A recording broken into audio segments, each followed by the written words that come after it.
Well, Mike, a 2-1 win away at Swindon Supermarine. What's your thoughts on the game today? A lot better, a lot happier. We had a little bit of a chat before the game where we talked about last week's conversation after that game, and it was made clear that it was not acceptable what happened last week.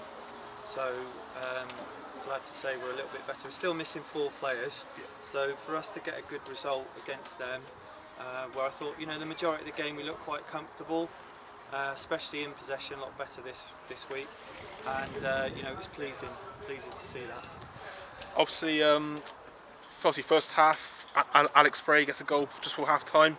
Second half, Supermarine scored, and obviously Derek Pratt scores straight after. What's your thoughts on Alex Bray and Derek Pratt's goals then? Yeah, we've told him he's got to score more goals this year. That's what's going to keep him in the team. I think he's a tricky winger. He's good to watch. I think the supporters, they like what they saw in the little snippets last season.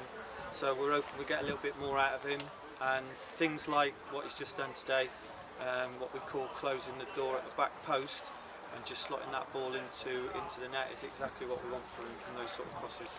Obviously, the trialists today, they obviously most of them start today, including goal as well. What's your thoughts on how they play today?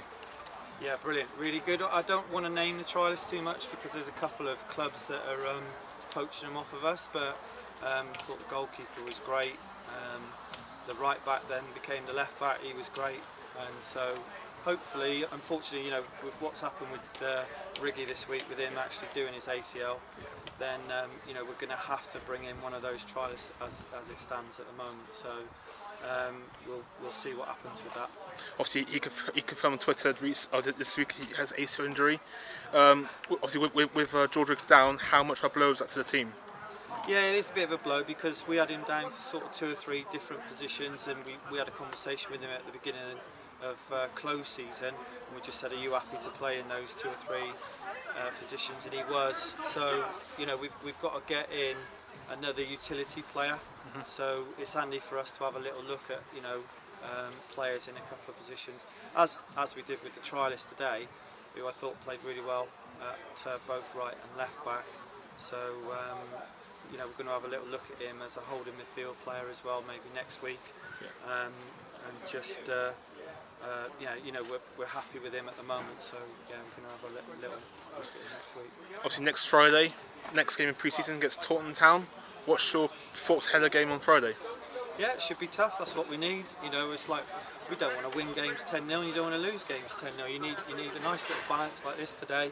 I think these were excellent. These will be in the top 5 or 6, which is the equivalent of being in our sort of bottom 5 or 6.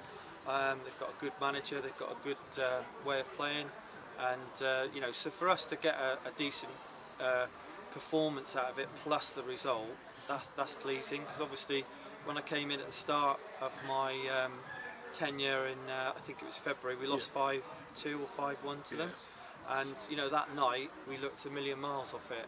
And although we had a couple of youth team players playing on that particular night, we were just nowhere near. So it's pleasing that 6 months later we come back and we're giving them a proper game. They're giving us a proper game. So I think both managers, speaking to Spud after as well, that they feel they got a lot out of it today. Cheers, Mike. Thank you.